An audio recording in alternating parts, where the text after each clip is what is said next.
My name's Roger Jenkins and I'm your storyteller. I'm going to share with you a story that I had the privilege of hearing from a wonderful Taiwanese storyteller who performs as Uncle Fat. We were both performing at the International Storytelling Festival in Bangkok earlier in 2017. And he shared this story by Taiwanese author Jay Yeh. And it's called The Bottle Cap. Yep, you heard me. The bottle cap. I mean, really, how more, a story about a bottle cap. I mean, really, a bottle cap. What use are they? I mean, we take the bottle, yes, and we unscrew them, and then we're interested in what's in the bottle, blah, blah, blah, blah, blah, blah, blah, and the bottle cap probably just gets thrown away, doesn't it? But not this bottle cap. So, Ding Ding was a bottle cap. And like all good bottle caps, he went to Bottle Cap Primary School.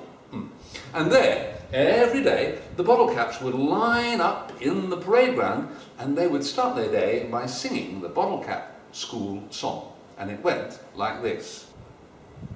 We are unimportant, we're just a bottle cap.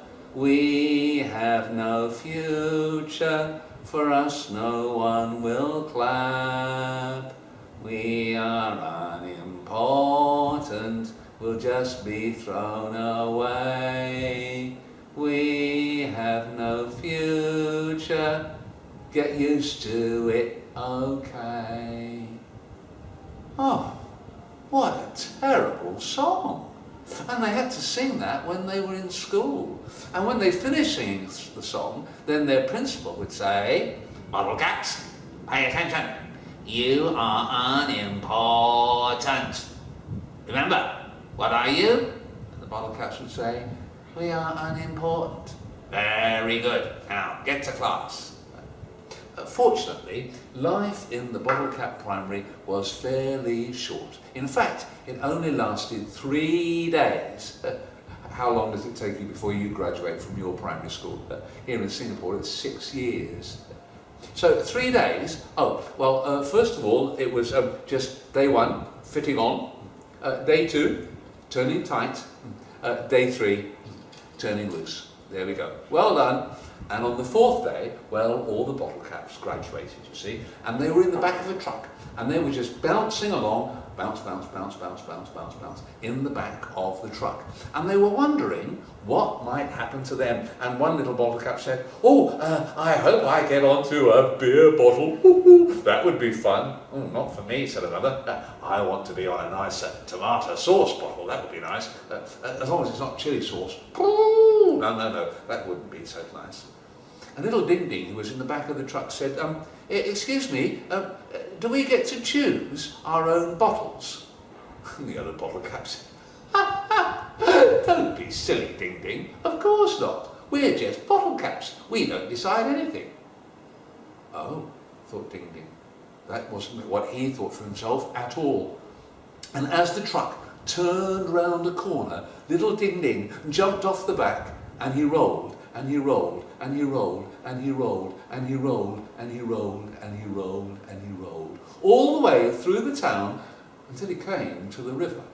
The river was wide and was flowing very fast.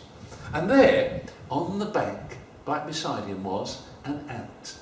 And when Ding Ding looked down at the ant, he saw that the ant wasn't very happy. He said, "Hello, Mr. Ant, what's the problem?" And the ant said, "Oh, hello. I'm trying to get across the river to my wife and my little baby ants. But there's no bridge. There's no boat. How am I going to get across?" And Ding Ding thought to himself for a moment. He said, "I could be a boat. I could get you across." And the ant said, "Really?" And Ding Ding said, "Yes." And he did a quick somersault and landed on his back. And he said to the ant, "Now, you push me with your 2 front legs." And the ant went, push, push. And then Ding Ding said, "And when I fall in the water, you jump in." And push one more time and splash. And the ant jumped inside and he began to paddle himself across the river. And when they reached the other side, the little ant jumped out and he turned around and he said, "Oh, thank you, Ding Ding. You're a really good friend." And Ding Ding said, no problem, I'm also a pretty good boat, aren't I? Yeah, see ya. And the boat was carried away, or rather the bottle cap was carried away and floated down the river. And as he floated down, I wonder, how do you think Ding Ding was feeling at that moment? Yeah, I think he was quite happy, because he'd been able to help the ant, hadn't he? Yeah. Anyway, he carried on floating down the river until he came almost to the sea, and when suddenly he got stuck on a sandbank. And he lifted himself up and he rolled along the sand onto the beach.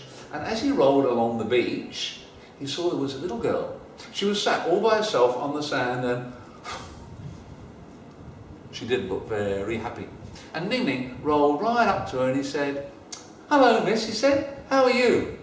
And she said, oh, I'm bored, I'm lonely, all my friends have gone away, I've got nothing to play with, nothing to make me smile.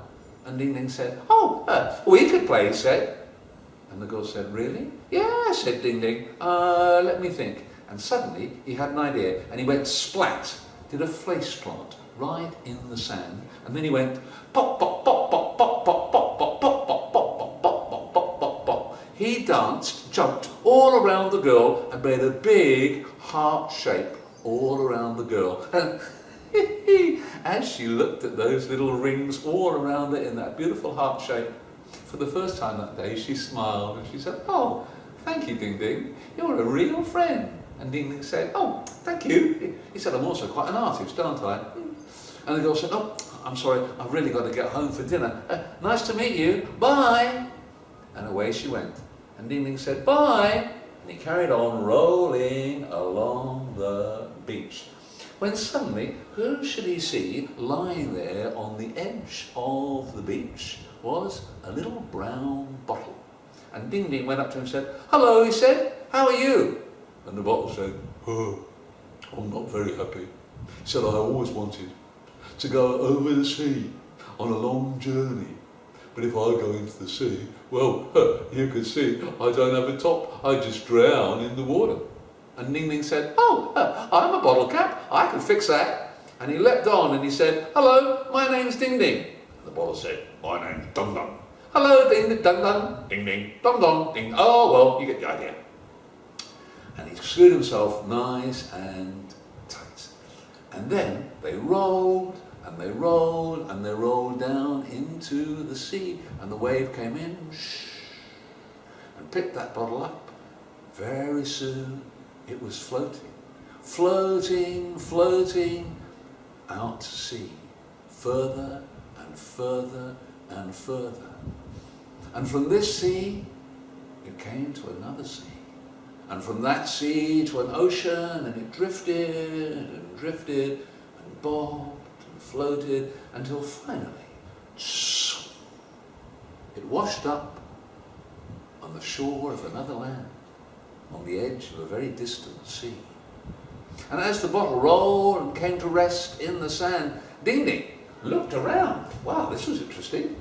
He was travelling, seeing the world. And suddenly he saw, coming along the beach, there was an old man. Now this old man was very poor, and he had a sack over his shoulder, and he would bend down and he would pick up whatever he found that he thought he might be able to take to the town and sell. And when he saw this nice brown bottle, he picked it up and he thought, oh yeah, this is good. And then, oh, when he looked close, he saw that there was something inside the bottle. So he took off the bottle cap and he emptied the bottle and, oh my goodness me, there was a letter inside the bottle.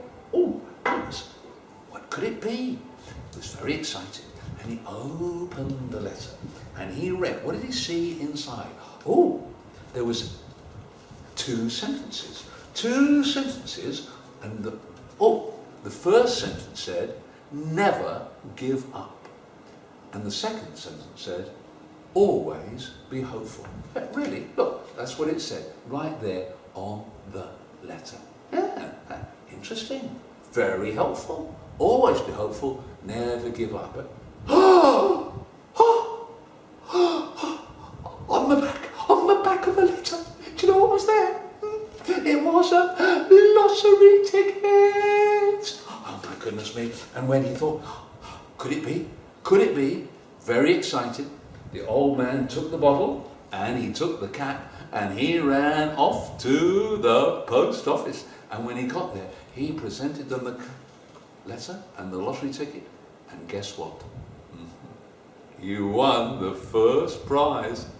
It was a lot of money. Woo-hoo. And now he was very rich. And you know, the first thing that he did, he built himself a beautiful house. And if you go to that house, when you go in through the door, and a lot of people wanted to come to that house to meet the man and learn from his wisdom, his experience in life. When you go into that house, just inside the door, there's a big hole, as it were, in the wall, a recess. And in that recess, what will you see there? Lit in its own light, but a bottle and a bottle cap. And the man says, if it wasn't for that bottle and that bottle cap, I wouldn't be here today. And that's why it's always important that you should always be hopeful and never give up. And don't let anybody tell you, like that terrible principal at the Bottle Cap Primary School, that you are unimportant, that you have no future. Because you may be small, just like the bottle cap, but you too can be a friend, and who knows what other skills that you might have inside you.